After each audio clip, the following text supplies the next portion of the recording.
오늘은 까라마조브의 형제들 5번째 시간으로 이반과 알료사 형제의 대화라는 제목으로 말씀드리겠습니다. 무신론자인 형과 견습 수도자인 동생 사이의 대화입니다. 첫째로 이반이 생각하는 까라마조프적인 특성이 뭔가 하는 관점에서 이 글을 한번 정리해 보았습니다. 그리고 이제 두 번째는 알료사를 또 중심으로 해서 정리를 했고요. 근데 이 까라마조프가의 특성이라는 게 이게 러시아인의 특성이자 어쩌면 우리 모두의 특성일 수 있다는 것이 도스토옙스키의 이야기입니다. 본문을 한번 정리 요약을 한번 해보겠습니다. 젊음으로, 이 사람들이 20대 청년들이니까요, 온갖 환멸과 삶의 혐오를 극복할 수 있다는 신념을 가진 게 이 사람들입니다. 그럼 환멸과 혐오에 대한 이제 세부 내용을 생각해 보면 소중한 여인에게서 받은 환멸이겠죠. 사물의 질서에 대해서 환멸, 그 다음에 저주받은 악마의 혼돈, 이런 것들이 있더라도 나는 어쨌거나 살고 싶고, 이 잔에 입을 댄 이상, 이 삶에 입을 댄 이상 물리치기 전까지는 입을 떼지 않겠다. 이 삶에 대한 욕망은 까라마조프적인 특성이다. 이렇게 정리를 해볼 수 있겠습니다.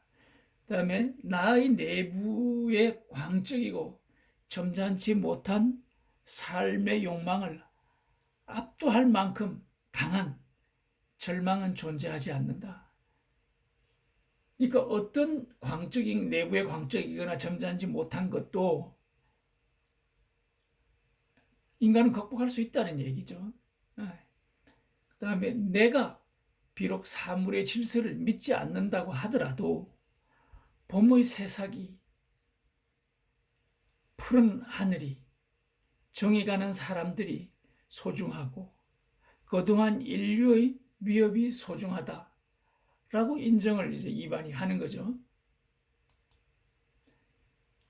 다음에 이제 아버지인데요. 이 아버지 표도르에 대한 이반의 평인데, 아버지는 70살이 될 때까지 자신의 정욕이 반석이라도 되는 양 그 위에 버티고 서 있는데, 이는 30세까지 거쳐야 할 행동으로 비열하다.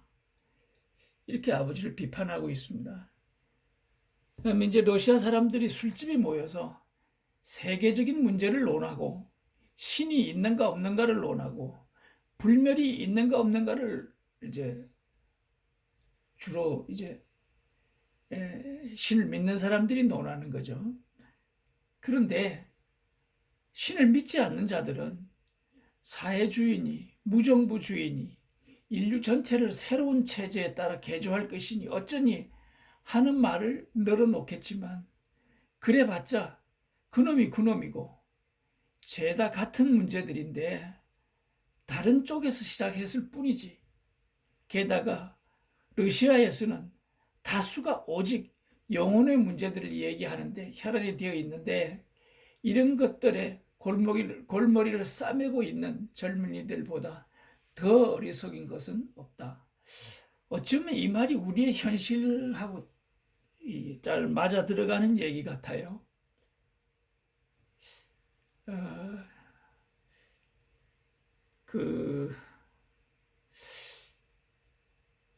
어째 보면 지금까지 가지 않았던 무슨 세상을 간다든지, 또 무슨 양심적인 것을 대표한다든지 이렇게 이제 국민들을 현혹해 온 거죠. 근데 이 도스토옙스키의 얘기하면 그놈이 그놈이다 그런 얘기인데, 제가 많은 걸 느끼게 하는 얘기입니다. 그 다음에 무신론자로 신이 없다고 선언한다.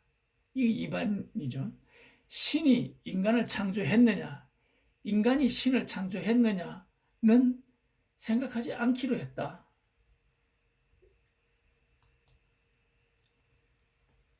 이반은 비록 신이 존재하는 것을 알고 있다 하더라도 그것을 인정할 수는 없다.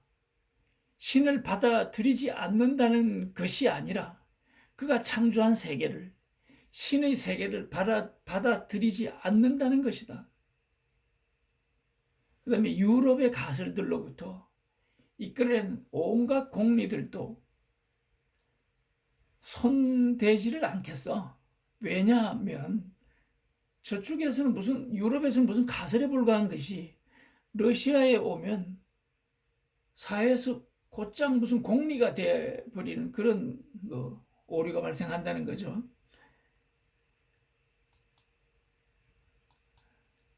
그 다음에 이 세계의 피날레에 이르러, 이제 세상이 종말이 될 때 이르러 영원한 조화의 순간에 기중한 것이 출현하여 마음들이 그것으로 충만하고 분노가 사그러지고 사람들의 악행들과 그들이 흘린 피가 그로서 보상되고 용서하는 것은 물론 그것을 정당화하는 것조차 가능해질 것이다. 나는 갓난애처럼, 이때 나는 일반이죠, 확신하고 있어. 정말로 모든 것이 이렇게 된다고 할지라도 그래도 나는 이것을 받아들이지 않는다. 이게 나의 본질이고 태제이다.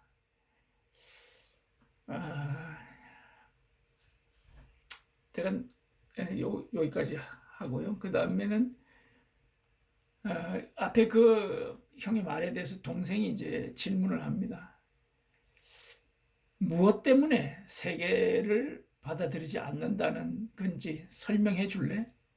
이반이 대답했다. 어쩌면 너를 통해서 나 자신을 치유하고 싶어 하는 건지도 모르겠어.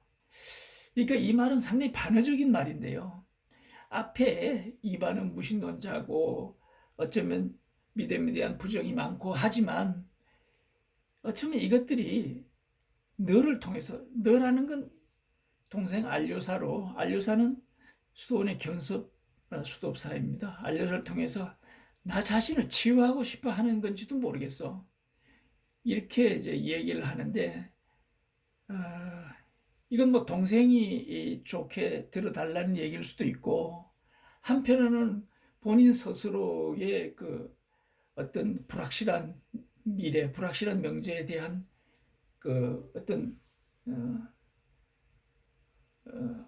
어떤 그 호소, 어떤 말일지도 모르겠어요. 러시아인들은 이런 주제를 놓고 대화를 나누게 되면 더할 나위 없이 멍청한 방식을 취하거든. 또 멍청하면 멍청할수록 본론에 더 가까워지는 법이야. 멍청함은 솔직담백하고 정직하거든. 이건 무슨 말이냐면 똑똑한 놈은 본인의 속에 있는 마음을 꺼내놓지 않고 대화에서 빠져버린다는 거예요.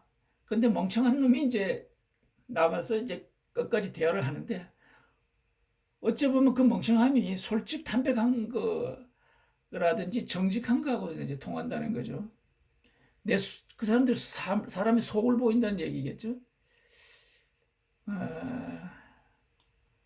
내가 고통을 받아온 건 나 자신을, 그러니까 나 자신의 악행과 고통을 희생하여 누군가가 미래의 조화를 누릴 수 있도록 밑거름이 되어주기 위해서가 아니야.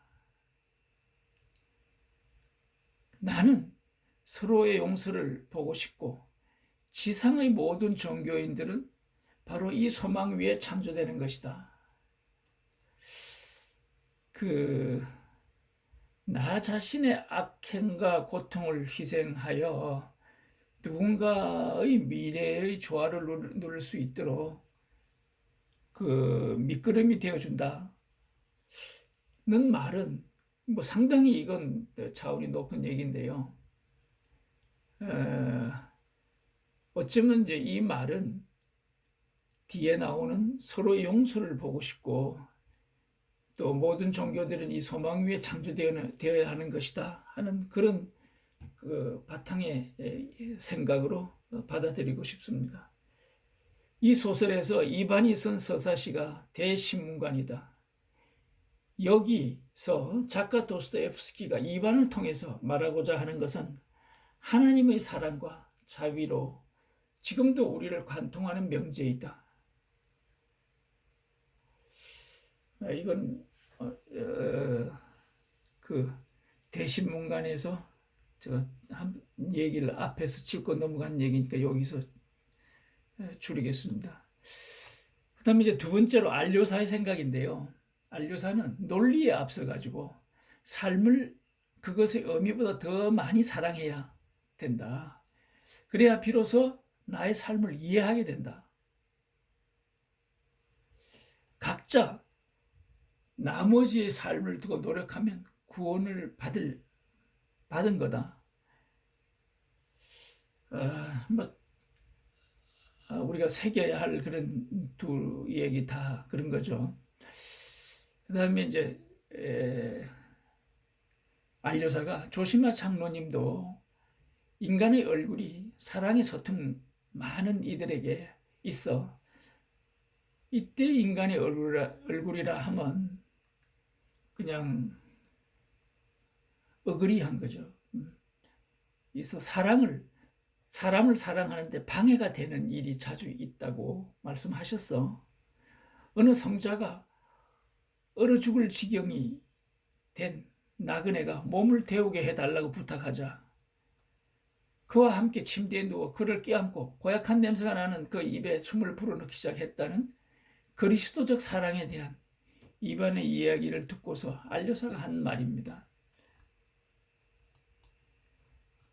이제 마지막으로 안료사는 형은 지금 형이 이반이죠. 인간이 저지른 극악한 악행들에 대해서 이 세계를 통틀어서 용서할 수 있는 권리를 가진 존재가 과연 있는가 하고 말했지만 하지만 그런 존재가 있어. 그 존재는 모든 사람과 모든 것을 더욱이 모든 일에 대해서 용서할 수 있어. 왜냐하면 그 존재 자체가 모든 사람과 모든 것을 위해서 자신의 무고한 피를 바쳤기 때문이야. 이는 예수님을 두고 하는 얘기죠. 오늘 여기까지 하겠습니다.